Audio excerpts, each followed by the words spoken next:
സമർപ്പിക്കുകയാണ്. കർത്താവിൻ്റെ കരങ്ങളിലേക്ക് കർത്താവെ ഹർഷിക്കനമോടെ ഏൽപ്പിച്ച് പ്രാർത്ഥിക്കുന്നു. കർത്താവെ പൈതൽ രാവിലെ സ്കൂളിലേക്ക് കടന്നു പോകുന്നു. ദൈവത്തിൻ്റെ കരുതൽ കൃപയിൽ നമ്മളോട് കൂടെ ഇരിക്കണമെന്ന് അങ്ങയോട് ഞങ്ങൾ പ്രാർത്ഥിക്കുന്നു. കർത്താവെ സ്കൂളിലെ കർത്താവെ പ്രാരംഭ ദിവസം തന്നെ ദൈവത്തിൻ്റെ വലിയ സാന്നിധ്യം നമ്മളോട് കൂടെ ഇരിക്കണം. പോക്കില വരവിലെല്ലാം ദൈവത്തിൻ്റെ പരിപാലനയോടെ പഠിക്കുവാൻ വേണ്ട എല്ലാ കഴിവും നമ്മൾക്ക് കൊടുക്കണമെന്ന് പ്രാർത്ഥിക്കുന്നു. കർത്താവെ ഹല്ലേലൂയ ഹല്ലേലൂയ. ദൈവം നമ്മളെ അനുഗ്രഹിക്കണമെന്ന് പ്രാർത്ഥിക്കുന്നു. ദൈവത്തിൻ്റെ വലിയ സാന്നിധ്യം ഞാൻ അനുഭവിപ്പാൻ ഇടയാക്കണം. Hallelujah hallelujah. കർത്താവെ ഈ തുടക്ക ദിവസം മുതൽ മുൻപോട്ടുള്ള കർത്താവെ എല്ലാ ദിവസങ്ങളിലും ഇതിൽ നന്നായി പഠിക്കുവാനുള്ള കഴിവെടുക്കണം.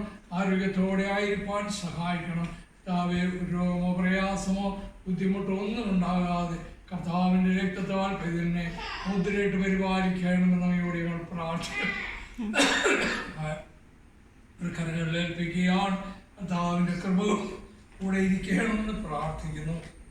ബലപ്പെടുത്തിയാട്ട് അനുഗ്രഹിച്ചാട്ട് കർത്താവിനോട് മാതാപിതാക്കളെ ഏൽപ്പിച്ച് പ്രാർത്ഥിക്കുന്നു.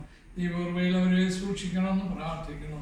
അഭിഷേകത്തിന് വേണ്ടി പ്രാർത്ഥിക്കുന്നു. കർത്താവെ ഇടമൊരു വേണ്ടി പ്രാർത്ഥിക്കുന്നു. കർത്താവെ നിന്റെ കുഞ്ഞുങ്ങളെല്ലാം കർത്താവ് പരിപാലിക്കണം. ഹല്ലേലൂയ. ദാനം കൊടുത്ത കുഞ്ഞുങ്ങൾ കർത്താവെ ദൈവകൃപയിലായിരിക്കാൻ കർത്താവിനോട് ചേർന്ന് ജീവിപ്പാനിടയാകും. ദൈവകൃപയുടെ മേൽ വ്യാപരിക്കണമെന്ന് പ്രാർത്ഥിക്കുന്നു. അടികൾ കടന്നു പോകുന്നു.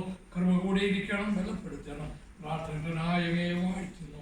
സകലവും കർത്താവായ യേശു ക്രിസ്തുവിൻ്റെ വിലയേറിയ നാമത്തിൽ അപേക്ഷിക്കുകയാണ്. കേൾക്കണമേ.